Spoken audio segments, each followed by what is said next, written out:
அருட்பெரும் ஜோதி அருட்பெரும் ஜோதி தனிப்பெரும் கருணை அருட்பெரும் ஜோதி.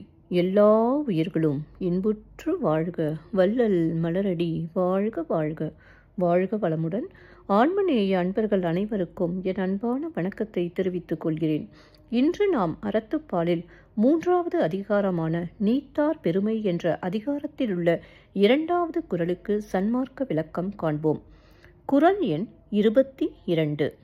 துறந்தார் பெருமை துணைக்கூறின் வையத்து இறந்தாரை எண்ணிக் கொண்டற்று.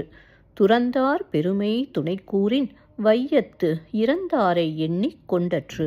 முதலில் உலகியல் விளக்கம் காண்போம்.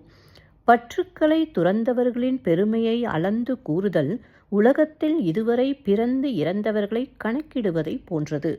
இப்பொழுது சன்மார்க்க விளக்கத்தை காண்போம். இந்த உடல் மீது உள்ள பற்றை நீக்கியவர்களின் துணை யாரென்றால் இறைவன் ஒருவனே ஆவான். ஆனால் இந்த உலகில் வாழும் மனிதர்களோ இறந்தவரை துணையாக எண்ணிக் கொண்டாடுவது போல் உள்ளது. மீண்டும் ஒருமுறை கூறுகிறேன்.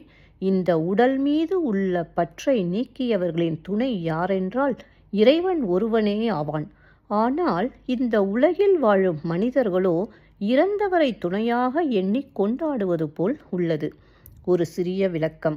இறந்தவரை துணை கொண்டால் அவர் சென்ற வழியான மரணத்தை நாமும் நாடிச் செல்கிறோம். இறைவனை துணை கொண்டால் என்றும் சாகா நிலையான மரணமில்லா பெருவாழ்வை அடையலாம். நன்றி அன்பர்களே.